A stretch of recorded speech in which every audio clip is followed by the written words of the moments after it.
to Real Coaching Radio TV, building a positive network. Today's podcast is brought to you by Kids Talk Foundation, a global nonprofit organization providing youth advocacy, television programming, and training services in the United States, along with comprehensive medical and educational services for the developing world, most recently in Kenya, Africa, where Kids Talk Foundation provides a feeding program, medical care, and educational services to over 1,300 young people each day. Please help our youth and place your donation. Go to www.kidstalk.org. Are you in the entertainment industry? If you answered yes and you want to promote yourself, your passion, and profession, check out Creative Independent Artist magazines at CIAartists.com. Endorsed by Kids Talk Foundation worldwide. You can hear shows from Real Coaching Radio TV network while on the go with Stitcher Smart Radio. Stitcher is a free news and talk mobile app available for your smartphones, smart TVs, and cars. And when you download Stitcher to hear shows from Real Coaching Radio TV network, you have a chance to win some money. Downloading is quick and easy. Just find Stitcher in the App Store. Download it. It's free and just takes a few seconds. Then, during registration, hit the promo code box and enter RCRN to get automatically entered to win $100. The latest episode of the shows will be waiting for you in your favorites. You'll get access to lots of other amazing shows too. Always available to you on demand. No syncing. It's Stitcher Smart Radio. Don't forget to enter promo code RCRN when you register at www.stitcher.com/RCRN.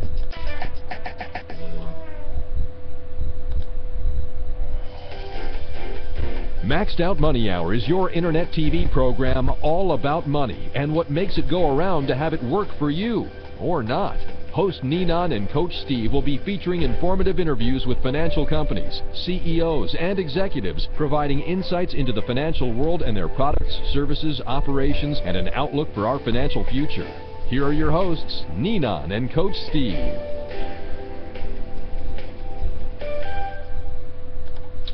Welcome everybody to the Maxed Out Money Hour with Ninon and Coach Steve, and our very interesting guest this evening, Terry Bontemps.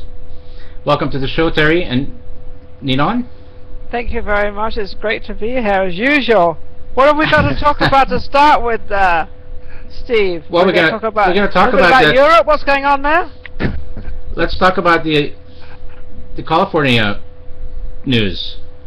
Hey, that's pretty cool, isn't it? Yeah, I think so. What do you know about it? What is it? They're going to stop all these. They can't do any more foreclosures, apparently. Did Jerry Brown sign that? I know he was given that paper last week. I don't know if he signed it or not yet, but apparently when he signs it, they can't do any more foreclosures.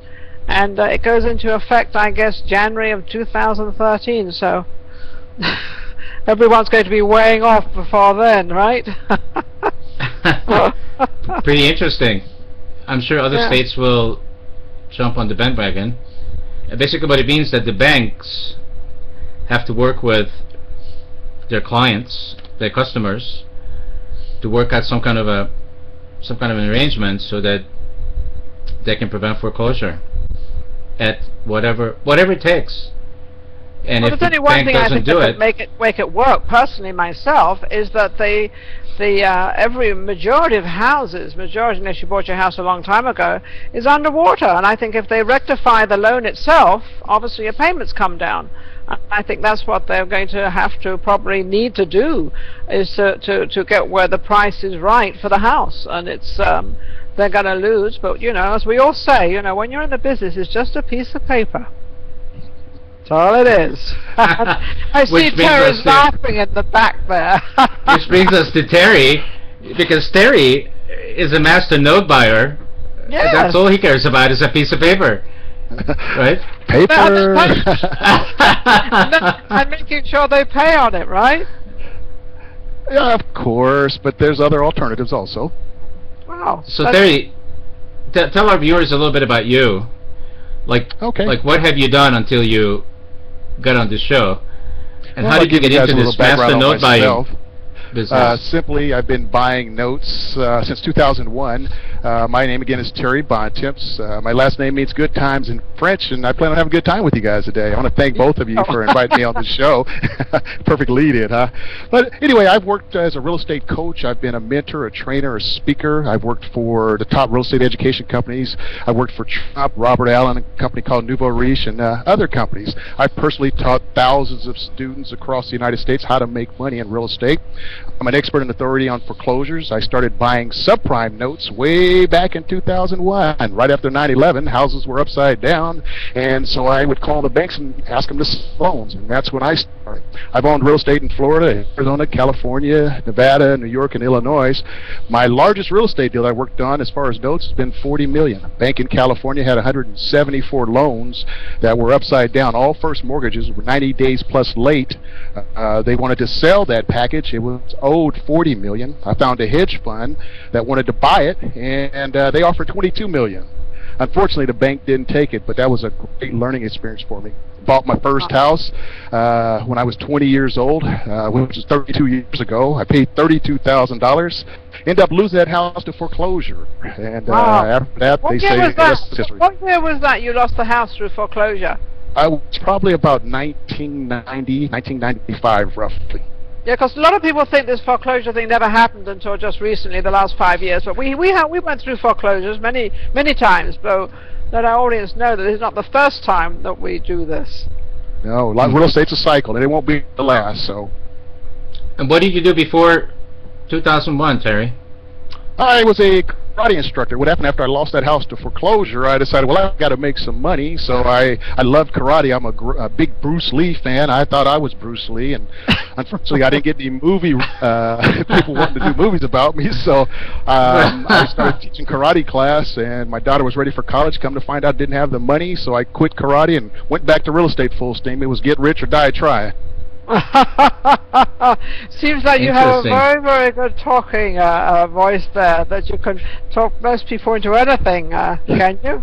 I haven't made any movies. I'm just a normal Joe. I'm gonna... No, you could be pretty good. Oh, okay. All right, you guys. What are you up to? You guys are good. This is gonna be fun. We know a good talker when we hear one. Oh, you know why? Well, I do this speaking. I've been out on the circuit, and I was the guru. You know, I was selling the courses and inviting people to seminars, trying to better themselves and become financially free. So I've been at it a while. Yeah. What do you think about a lot of people left the real estate now, because I know we had a tremendous amount of newcomers into the real estate world in the late 90s and early 2000s. They've sort of petered off a little bit. Well, what happens is, it's like anything, people, if they're not being successful, they got to move on. They got to put food on the table. There's always going to be new people coming in, getting a piece of the pie. Foreigners come to this country for opportunity, and it never fails. There's going to be a new batch constantly coming in, looking to replace the old. They want to get financially free, and real estate is one of the greatest ways to achieve wealth, even in today's economy, no matter what people say. Yeah, that's nice to hear that, because I think a lot of people will feel refreshed hearing that you can still make money in real estate, because people think you can't. And like you, I disagree with that, because I know you can. Yeah, think of it as Robert Kiyosaki talks about which side of the table you sit on. And if you're sitting on the side where things are tough and you've lost your house, you're having tough times, it's hard for you to see there's still opportunity. But it didn't take your ambition away. There's still ways. I've worked a lot of houses, and I bought them without money, and I bought them without credit. And some of those things can't be done today, but there's other things that can be done where you don't use your money and you don't use your credit. So you got to get educated. Absolutely, absolutely. So let's educate our viewers. Let's do it. Help us understand how does this default note buying works. Okay. It's really interesting, because what I'm going to be talking about today, 95% of the investors don't know anything about it.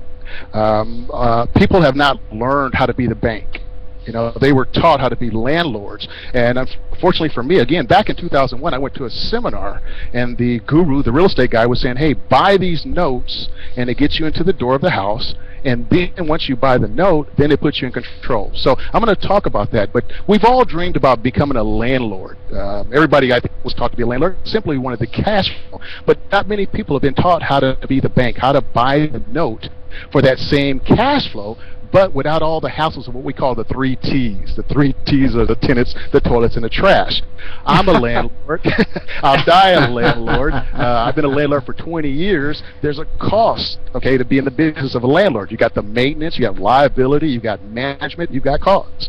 As a landlord, you got maintenance, you got the upkeep, you got to paint, do repairs, fix toilets. You have the liability. If someone falls down on the property, they're going to sue the owner of the property. So you got liability, you got management. You got to qualify for loans. You got credit checks. You got real estate agents commission to pay. 6% of your money is going to go to the real estate agent. You got escrow fees, termite reports, this fee, that fee, title reports. Plus, you got competition from other rentals. It's still a great business. I was going to say, then after all that, you make your money.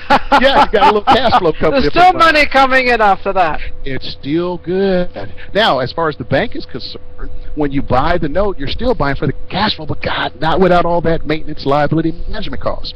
You never pay retail for the houses. You never become a landlord. And also, what I've learned is I don't have any maintenance. I don't paint. I don't fix toilets. I don't even like fixing my own toilet, let alone fixing the tenant's toilet. There's no liability again, no management. Don't qualify for loans. No credit checks. Real estate agent commission to pay. No escrow fees. None of that. See, in my town, the banks own the bigger buildings. And I started to look around and say, it wasn't the landlords. So if landlord is so great, then why come the banks aren't in the landlord business? That's true. Now, well, they're in the banking business, or they may be in the housing business now. Because they've got so many of them. So it's nothing which they never wanted. Never. No, they don't. As everybody knows, you've all heard this, the banks don't want to become landlords. That's why they hold on to them and they don't foreclose. It's evident. It's simple, because they don't want to be landlords. All that responsibility and liability, management, it's too much of a pain. They're not cut out for it. Now, once you buy these notes, these mortgage notes from the bank, basically you got 7 different ways to profit. Once you buy a note, you've got 7 different ways to profit. When you're a landlord, you only have 2 ways. Okay. To buy. Terry, hang on for a second. I'm not sure that the viewers really understand yet.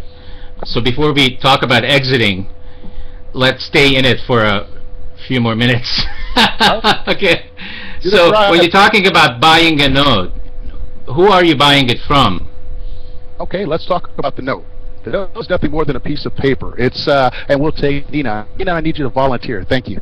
I'll volunteer. I know all about them. I used to buy notes. I used to buy second notes. Beautiful. That's my specialty. Which you don't buy now. You should never buy a second note now. Woof.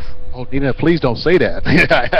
There is a way to make money with notes, okay? Even seconds. That's where I started at, okay? But anyway, here we go, Nina. You have $100,000 that you owe to the bank, okay? Correct. Yep. And it's only worth $50,000, okay? So you're upside down. Real simple numbers. 75% of the United States is sitting in that boat, okay? Your monthly payment is $750, okay, per month. Now, I can buy that note from the bank. Because you're missing payments, the bank has various reasons why they would rather sell me the note, and we're not going to get into that because that's another show, but I buy that, and now, instead of making your payments to Bank of America, make your payments to me, Terry Bontemps. Now, let's just wait 1 second. When you buy the note for $100,000, do you buy it through cash? How do you buy that note? Yes, this is a cash and carry business. Can't get any loan or any financing. So again, you owe the bank $100,000. It's only worth $50,000. Your monthly payments is $750, and I'm going to show you what I do. I buy that from the bank for $20,000. Oh. Now, this is interesting, I know, and it's what I do in seminars. So this is the paper business. Steve, I can sell that payment and that income stream that I bought from the bank. I can sell it to you. You don't need a license. All you need is cash. And this is what banks did. When you bought your house at the title company, they told you when you signed the papers, they're going to sell it, and someone else you'll be making the monthly payments to. So what I decided to do was jump in and get a part of that. Instead of hang on, Terry. You're moving a little bit too fast for me. I'm excited. I'm sorry. I'm understanding, Terry. Don't worry. Mr. Magician. Mr. Magician over there. Okay. So this note that you just bought, where do you buy it? Do you go to a bank? Banks, hedge funds. And where in the bank? What department?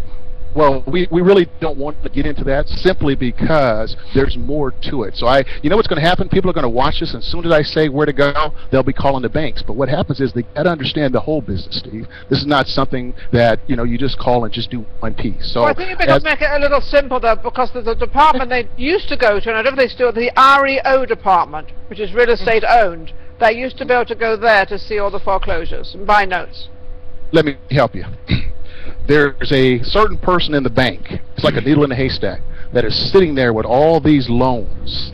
The person that just joined the company, that's working at the receptionist desk, has never heard of paper. Okay? No. There are employees that have been with the bank forever that don't understand notes and paper. So to make it real simple, you got to know who you're looking for. So let's say the president of the company, they know where those loans are at. The CFO, the vice president, that's who I talk to. Yeah. Giving out my secrets. Okay, so you could also say you have relationships that you have developed since 2001 with different banks. So you know, part of the reason why people would want to take your course, obviously, is because you know, it's just like the reason why we pay the car repairman $400 because he knows exactly which screw to turn. Right? Definitely. Same That's idea. what the education is all about. One of my favorite things to say is if you think education is expensive, try ignorance. If you don't know this stuff, it really will hurt you. So if you're a homeowner, you have to realize that loans are being sold. If someone like myself buys the loan, my primary purpose in doing all this, you guys, is to keep the homeowner in the home. I'm going to show you how I can keep Ninan in her home as long as she has the capabilities to pay, because I've only paid 20 grand for the note. I just want to return on my So you can take a lesser payment now. No, yeah. So can we do that? Can we go there? Is it okay, Steve? Okay, but let's take it step by step. His question. Let's take it step by step. So you bought the notes from the bank, from this mysterious guy or woman. You got the note. Now, what do? You contact the mortgage holder? Okay, I record what's called the assignment. What that does, when I record it, that lets the world know that Terry Bontemps is now the new bank. Ninan has been given a letter. You own the home, though. You now own the home. You just bought the home. No. Okay. The bank owned your home, Ninan? No. Oh, I did. They don't own the the investor does. I did. The bank owns it, and you still own it, Ninan, but what you give me is the income stream. So the $750 that you were sending to Bank of America, who do you send that to? You. Terry Bontemps, the Bank of Terry Bontemps. Okay? Yes. Are we good? Yeah, we're good. We're very good. Steve, so now, good? are you willing to drop the payments to keep those tenants in? If Steve wants to go there, we can go there, because that's my next step. I buy these exclusively to help homeowners like Ninan keep their home. You ready? You ready? Yes. Ready. Okay, here we go. Ready. Ninan, you're in a pretty good position. You've had some setbacks, some things happen in your life, like it's happened to everybody. You've been hit by the recession. You lost some income. But you want your house. I do what the bank should do. I come to Ninan and I say, Ninan, you're paying $750. I'm going to make it real simple. You're paying $750 right now. Would you be willing to pay me $500 a month so that you can keep your home? What am I going to say? Yes. 500 I can afford. If I can afford it. Yes. That's right. I gave you a discount because I'm only into it for 20 grand. It's going to take me 40 months at $500 to get my investment back. Once I got my investment back, everything else is what I call gravy, cash flow, mailbox money, icing on the cake. That $500 is my cash flow. But look, Ninan, you do all the maintenance on your house, not me. All I do, I don't even go to Home Depot. I just wait for your $500 a month check. So the big message here is if your loan has been sold to an investor like me from a hedge fund, to buy a lot of these in bulk, and then they sell them off to guys like me, then what happens is you may be able to get a modification on your loan. You may be able to get a principal reduction. Let's do principal reduction with Ninan. You owe me $100, Ninan. Tell you what we'll do. Your property's only worth $50,000. I know the house next door to you has been short sold or foreclosed upon, and it's sold for $50,000. I'm going to give you a break. How about if I reduce your principal down to $60,000? Wow. I'm going to give you a discount. If she likes that, she just said, wow. But again, how much am I into it for? I'm only into it for $20,000. I've reduced her principal down to 60, and as you well know, as you make payments over time, that 60 really is going to end up, if she makes the payment, somewhere around the neighborhood of $125,000, $50,000, $175,000. So that's a great return on my investment. Yeah, because you now have 40,000 extra. You bought it for 20. You got the note for 60. You're giving the tenant the note for 60. So you've now made 40,000 on that. Well, if you want to sell it. If I wanted to sell it, want to sell it. Yes, let's talk about that. How about, Nina? I know you've got some. Well, just assuming that you have some money in a 401k program. Nina, I'll tell you what.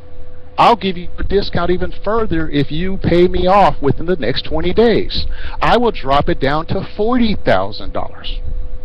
So you'll make yourself 20,000 on a phone call from a piece of paper. I didn't touch the house. I didn't fix it up. I didn't rehab it.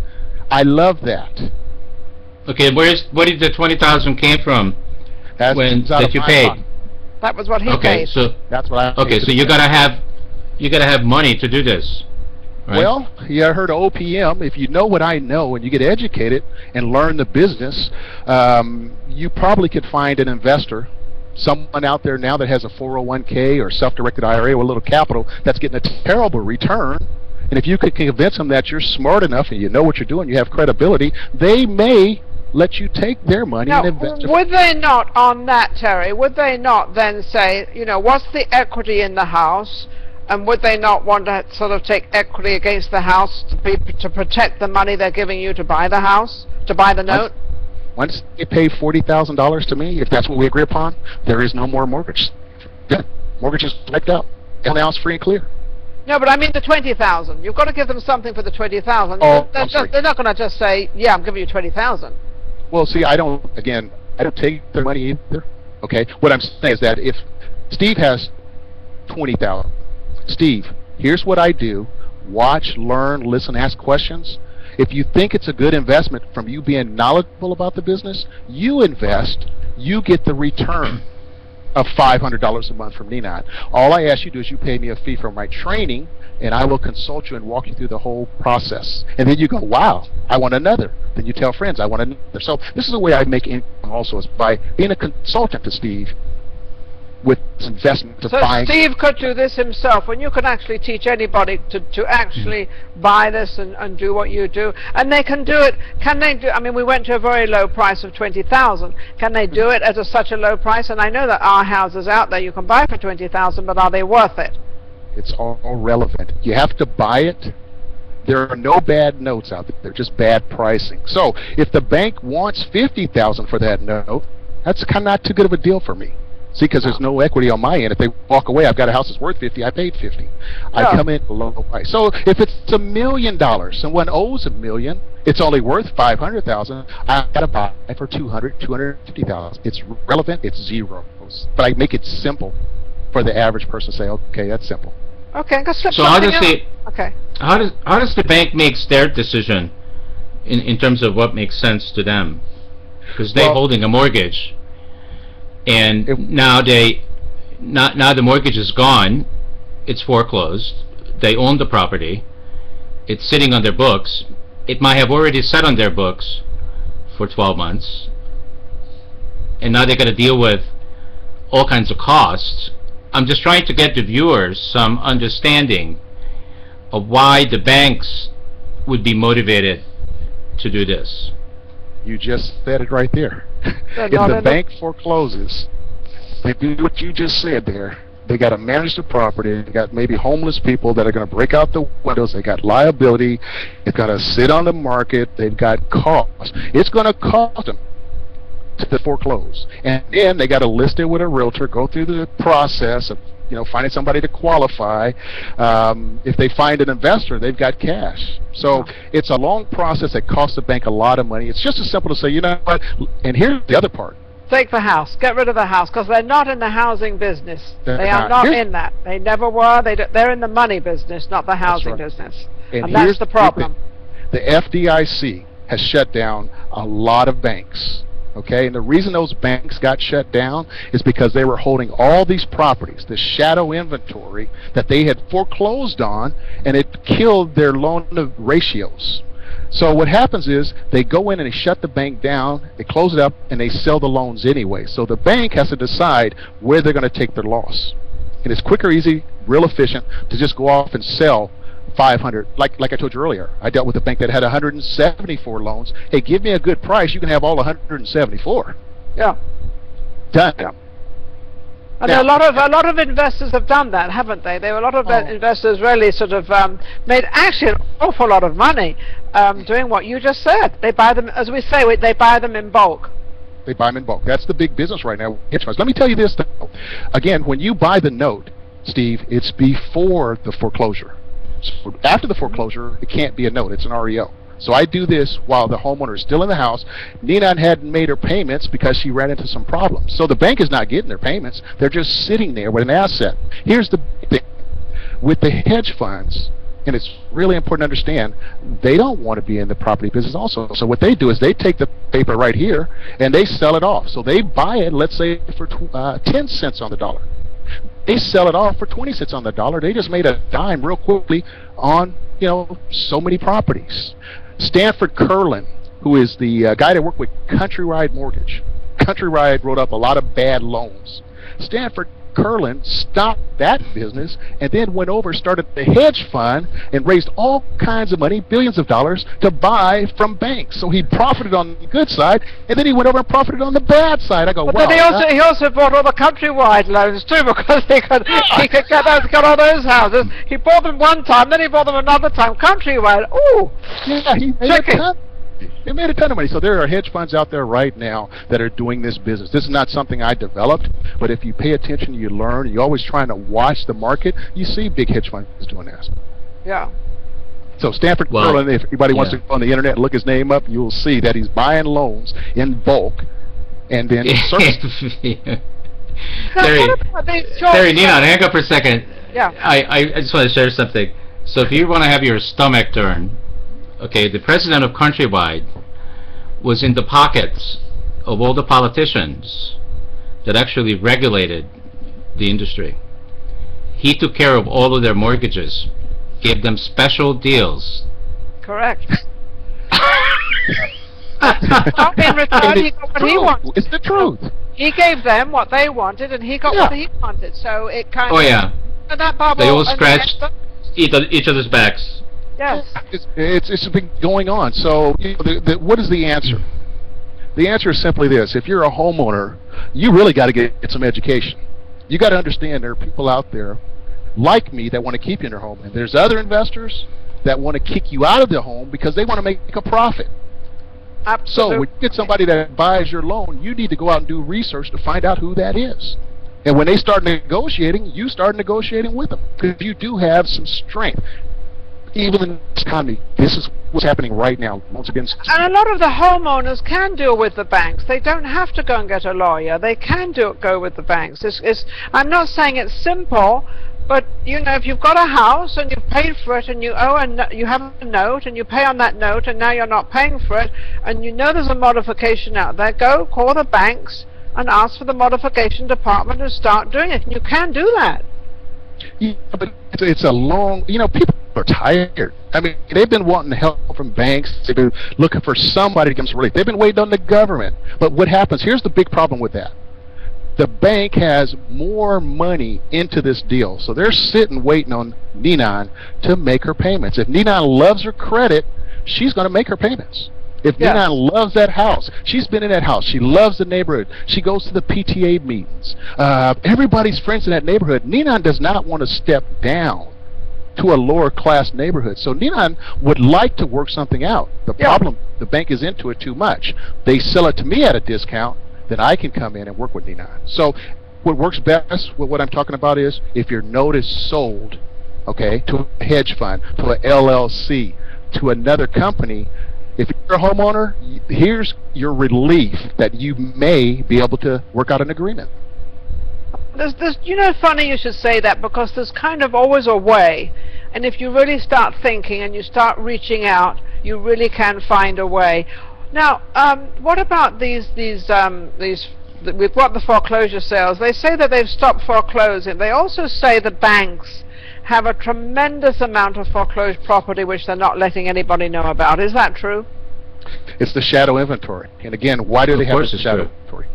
The reason they have the shadow inventory is because the banks cannot foreclose on all the properties. What it would do, it would kill the market. Prices would drop extremely low. Plus, they got to report to the FDIC that they've taken a big loss. FDIC is going to shut them down. So I got to hold on to it. Let me give you this thing here. They loaned out, let's say, $300,000 for a homeowner to buy a house. Yes. If they don't foreclose, it stays on their books as a $300 asset. If they foreclose, then the property is only worth $100,000. That bank has to take the hit on thousands. But behooves them not to. They need to just sit and wait it out. That's what's been going on. Just sit and wait. Put out a few houses that you foreclosed on, not a lot, because it kills the market. Yep. That's why we have shadow inventory. Now, so what about the short sales? What's going on with short sales? Okay, again, even with you, a short sale. You have your house, and if you're doing a short sale right now, you got to again find out who basically owns your note. Because what realtors do, they'll come in and say, look, the only way out is a short sale. Yeah. As an investor, what I do is I send a letter and say, look, I want you to keep your home. That's more powerful. It makes me feel good. I'm doing the country a great public service. I get a great return, and I don't do all that maintenance. I leave it to Nina to take care of her house. It's a much better way to go. The problem is you have to have the right bank that sells the note, because not every bank sells their notes. The big 5 banks, they may sell or they may not sell. We're talking about mom and pop, the community banks. Now, they're much easier to deal with anyway. Exactly. Oh, they're easy to deal with. The big banks are absolutely hopeless, but the little small banks, I've dealt with a few of them myself, and they've been excellent. Yes. So again, these are things that we can help homeowners with, but what I want to say also is there are investors out there that have capital. Okay, if you have capital, these are excellent investments because you got the security of the property and you got a homeowner that you can help, plus you're making a great return. Let me ask you a question. Okay. What if somebody, say they have 100,000 stacked away, and they really, they don't quite know what. Would it behoove them to buy the house themselves and do what you just did, like go and try to buy it for 20,000, 100,000? Would it behoove them to do that? Well, that's what you see going on right now in the market is you got people with cash. They're the ones that are winning out all the house sales. But now, a note is entirely different. Again, you got to get educated if you're going to buy the note, because I've learned over the years, I've seen so many people, go to jail because they've taken the $100,000 and they tried to invest it, things turned out bad. I don't do that. I teach first, educate, and then I consult, and I'm there with them, helping them all the way. So they take their $100,000, they understand the risk, and they understand that I'm not to be held responsible. Yeah. I'm just assisting. So there has to be an education process. Anytime you invest, you need to be educated. That's why they have all these seminars. Get educated. And that's what homeowners don't do. They don't get educated. So if somebody wants to get in touch with you, Terry, how do they get in touch with you? Because I'm sure there's a lot of listeners right now that were thinking, wow, I really want to talk to this guy. How do we get to you? And that's an interesting thing. I don't know if I want to put myself in that position because I know and understand that people are looking for answers. If you're a homeowner in foreclosure, okay, again, I do not call your bank and try to buy your note, okay? Essentially, I buy from hedge funds. They've already bought your note, okay? So if you're a homeowner in foreclosure, it might be a little difficult for me to work with you. My primary thing that I do is work with investors to go out and buy these notes. So let me give my information. My website is www. We don't even say that anymore. It's buy. Don't need to say it. BeTheBank.com. So it's buy the note, B-E-Y, the note, BeTheBank.com. Okay, and also you can go to Google and you can do LinkedIn with my name, Terry Bontemps, and you can also go to YouTube. I've got 70 videos up there that anybody can have for free education, and it's my subscription page is I Buy Houses 1. I Buy Houses, the number 1. And I think I gave the wrong website. It's buy the note, be the bank, get rich.com. That's so funny. Buy the bank, buy the note, be the bank, and get rich, right? So now I feel we stayed a little bit too long inside of the bank. inside of the note stuff. Let's talk about the 7 exit strategies, Terry. Okay. And I'll give it to you. Being a landlord, you only have 2. Again, buy and sell, and buy and hold.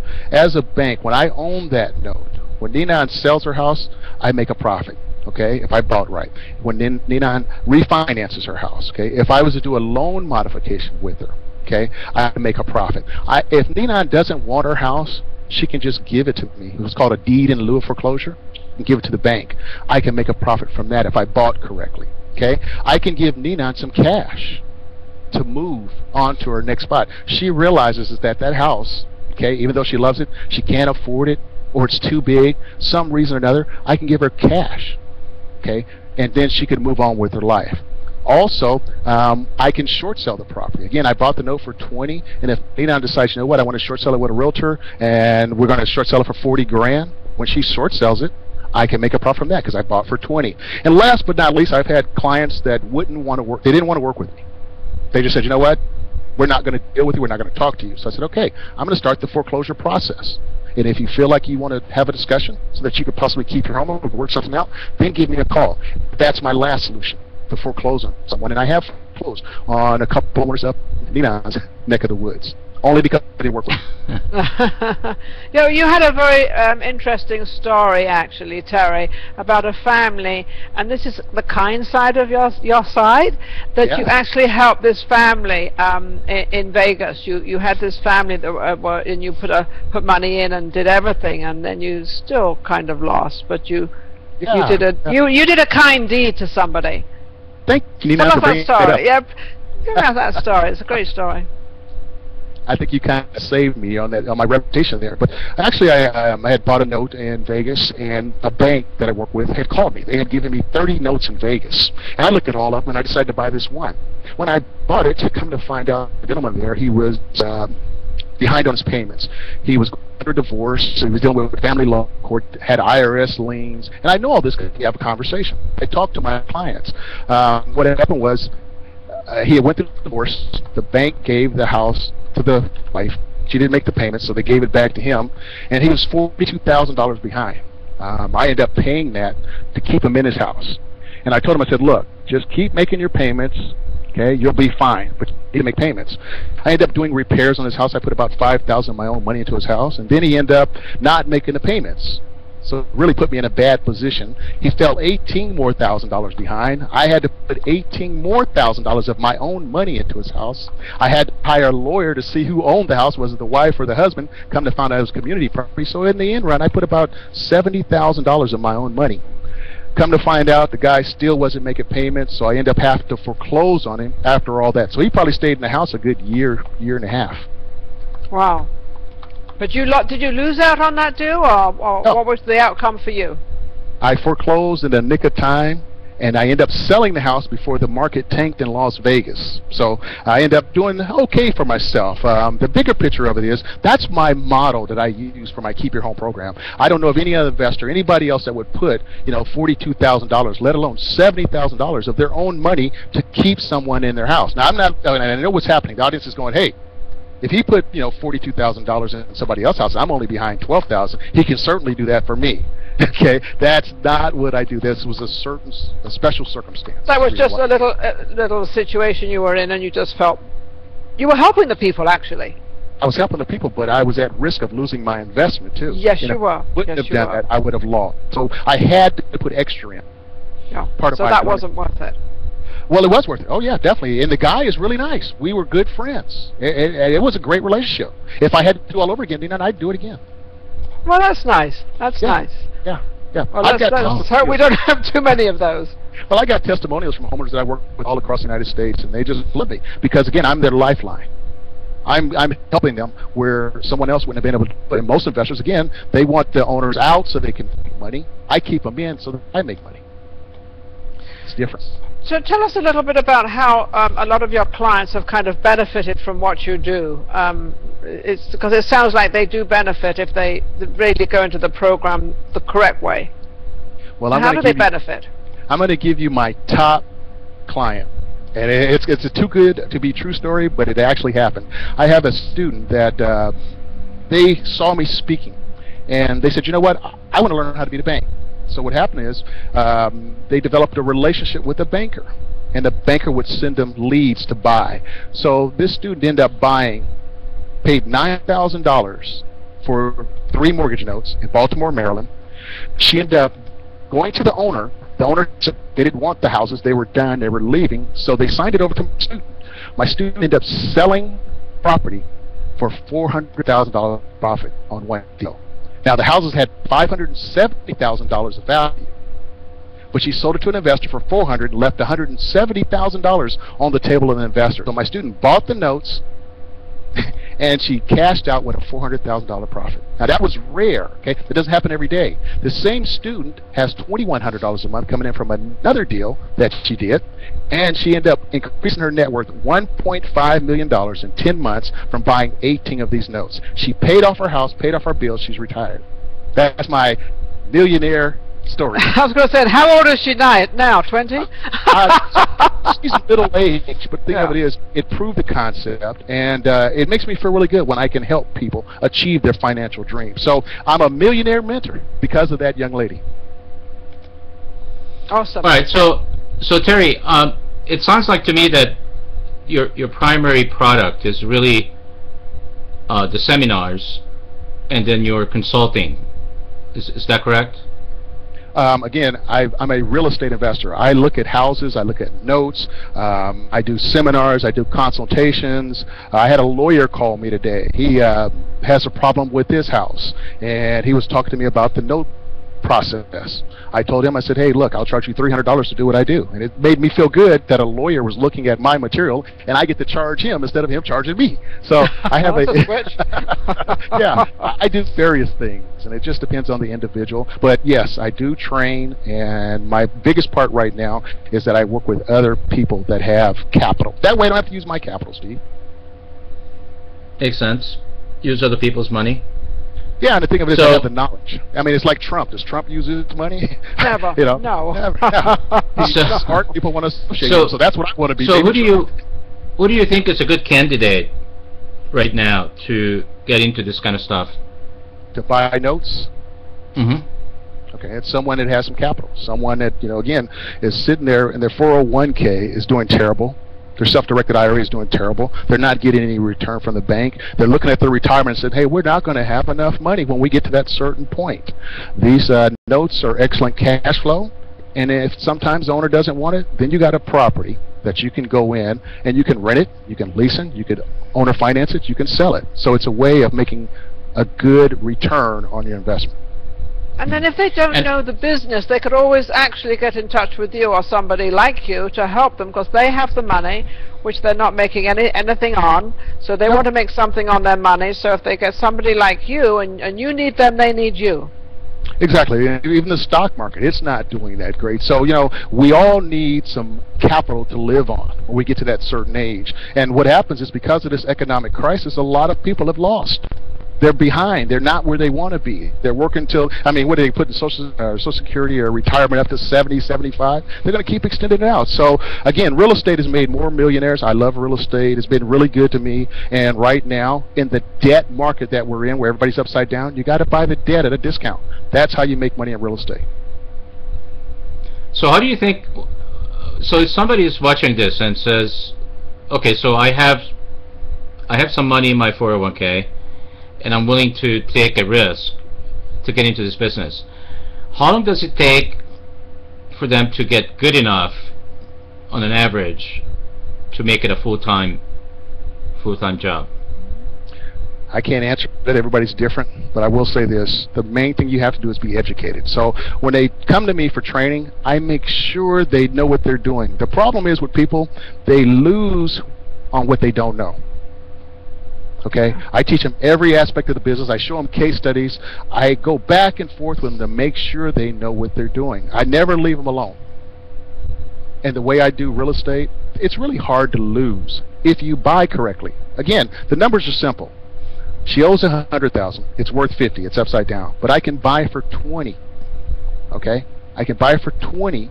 That leaves plenty of room in case something goes wrong. Ninan may file bankruptcy. Ninan may do some damage to the property. I still have enough room to you make still have enough, profit. yeah, you'd have enough equity there to be able to save what you put in there plus and make a profit. Yeah. Exactly. And you would never buy anywhere unless you can make a profit. That's the whole game. That's the whole game. So with notes, it's really simple. The bank says, "Hey, I don't want 20,000. We need 50,000." We have no deal. Yeah. Now, let me so would we call this? Well, would we call this like capitalism at its best? It really is.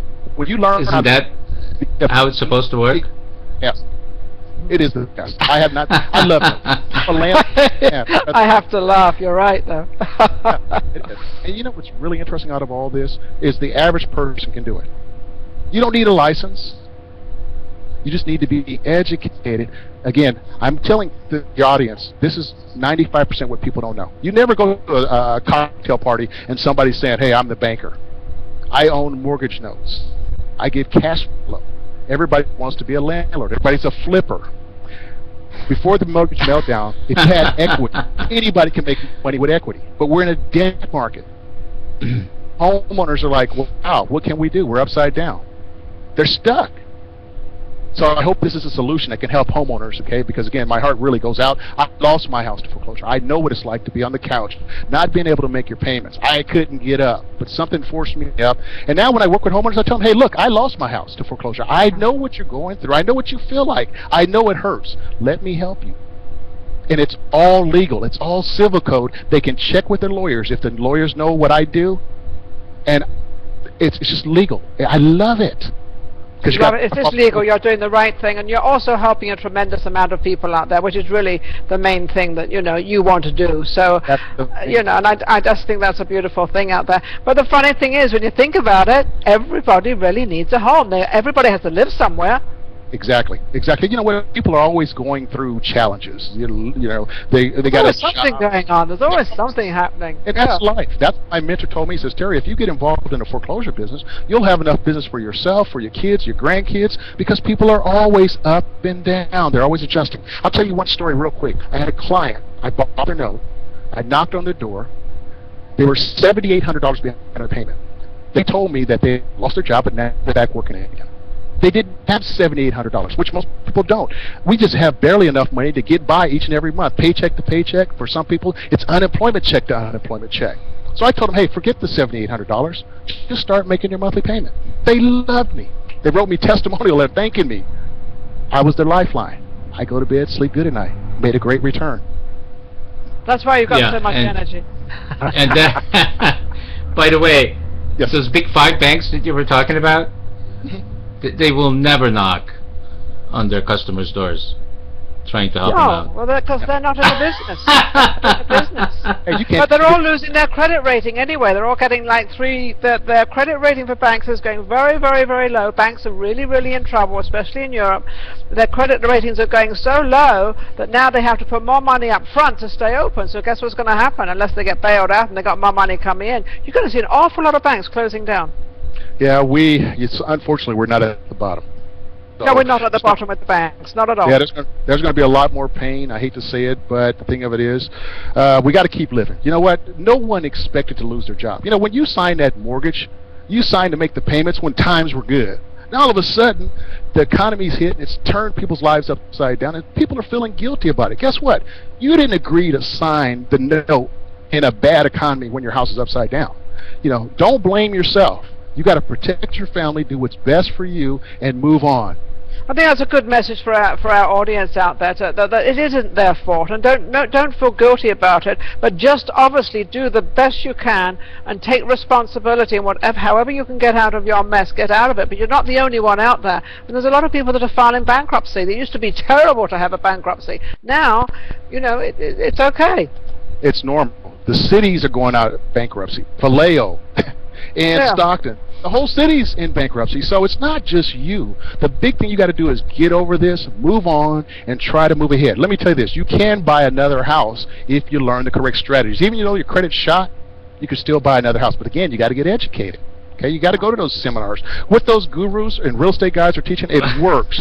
Real estate works. We just got to get it to work for you. Well, let me ask you this. That's all. Let me ask you this, Terry. There's So if you knew a always business, Terry, that was in debt for $14 trillion, would it still be open? You lost me on that. I don't know. Well, say that again, Steve. I didn't get that one either. If you knew a business, let's say a Fortune 500 company, that had $14 trillion in debt, would they still be open? Would the doors be still open? Well, probably yes. If it's a $14 trillion note business that the bank has, yes, they can stay open. Debt. But what I would love to do, debt. They are in debt for $14 trillion. Because now the banks own them. The banks will keep them open.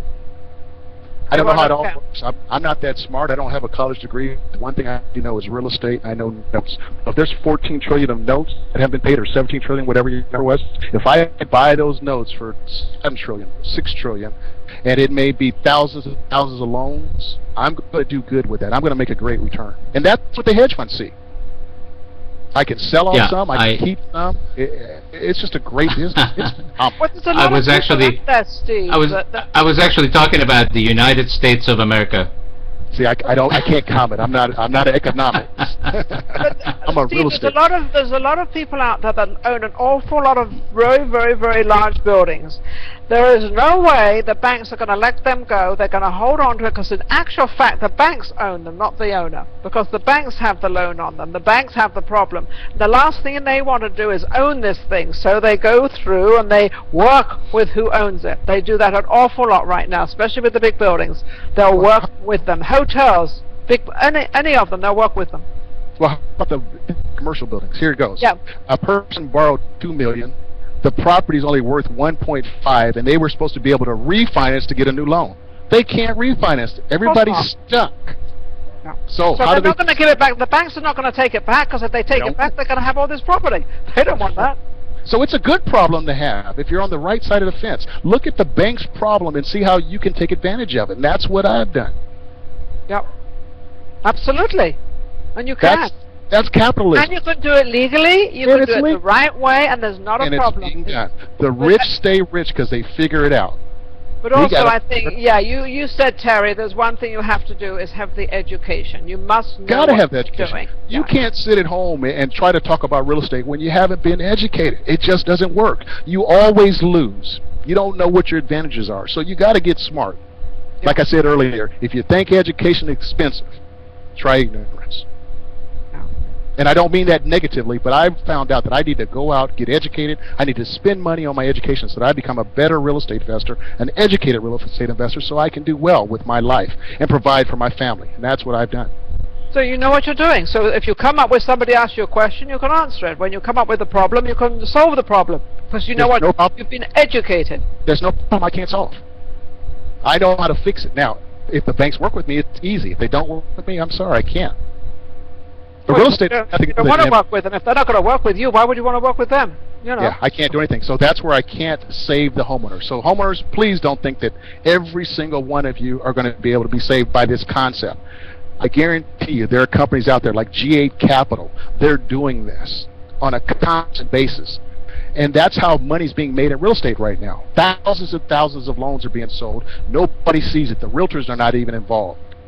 And then they're sold off to other people. It's like the underground business right now that not people are worried about. They don't know it. All right, great. Well, guess what? Our time is up. We could probably end it on a better note. That's a joke. Hey, you know, Steve, we didn't mention Credit Cleaned Up. We have a company, Terry, called Credit Cleaned Up, and we actually help people clean up their credit. We have a very, you want to mention a little bit about that, Steve? Yeah, well, the reason I didn't mention it is because the way Terry does business, credit is not involved. So you know what? I'll play host. Plug your business, Steve. Plug your business. I am. Yeah, Dina knows about marketing. Come on, Steve. I want to hear about it. So we are very similar, actually, to the concepts that you're talking about, which is education. I mean, I wish that I that I could educate the public about how the credit laws work. Unfortunately, it's too complicated, and most people don't have the stamina to learn it and stay with it, because there's just too much involved. So I'm really a proponent of, for the right job, hire the right professional. Absolutely. And that goes for you, Terry, for your business, and it goes for us, because there's a lot of people out there talk about do-it-yourself credit repair, and it really doesn't work, because people don't understand how the game is played. And it's a perfect example, like your business. It's a game, and if you don't know the rules, you can't play the game. Right. You lose. Right. Same thing with credit and credit repair. If you don't know the rules, you lose. Exactly. So we know what the rules are. We know how to play the game, and we know how to, like all the laws that have been set up to protect the actual consumer, how to use that to the benefit of the consumer, and turn it right around, and use the system to get what they need, which is what you do. Yep. Very similar. So, creditcleanup.com. Yes. Okay. Creditcleanup.com. Give that to me one more time, please. It's called creditcleanup.com. I just wrote that down. Thank you. Yeah, creditcleanup.com. That's all. Quite simple, quite easy. Get a credit report, send it to us, and we'll take it from there. And it's right like on. you. It's like you, Terry. We do it clean, right, the right way. Exactly. And again, see, it's up to the consumer to go out and get that education. You got to force yourself to find who the expert is in the market and learn from that person. Yes. And don't be afraid. Go out there and get it. Keep your home. You got nothing to lose. We all come in and we all go out.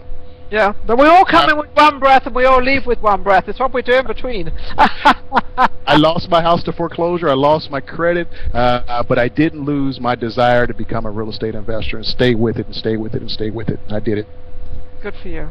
Good for you. Well, you've been an amazing guest, and thank you so much, Terry. Well, you guys have been a great host. I mean, it's just the cream of the crop rises. That's all I can say. There you go. Lifetime, it's all about you guys. Thank you, Terry. Thank you, Terry. We had lots of fun. I'll talk to you soon, okay? All right. Take care. We'll see you, everybody, next week, same time, same place. Next up, Money Hour, 7 o'clock Mountain, 9 p.m. Eastern, 6 p.m. Pacific. See you next week. Take care. Bye for now. Watch the Maxed Out Money Hour Internet TV show program All About Money with your hosts Ninon and Coach Steve every Tuesday evening at 9 p.m. Eastern, 8 p.m. Central at realcoachingradio.net. Today's podcast is brought to you by ObesityHotline.com, the silent killer, providing support and encouragement in the prevention of this rising epidemic. Featuring the Body by Vi Challenge. Is there a quick answer to the question? Go to www.obesityhotline.com. You're listening to Real Coaching Radio TV, building a positive network.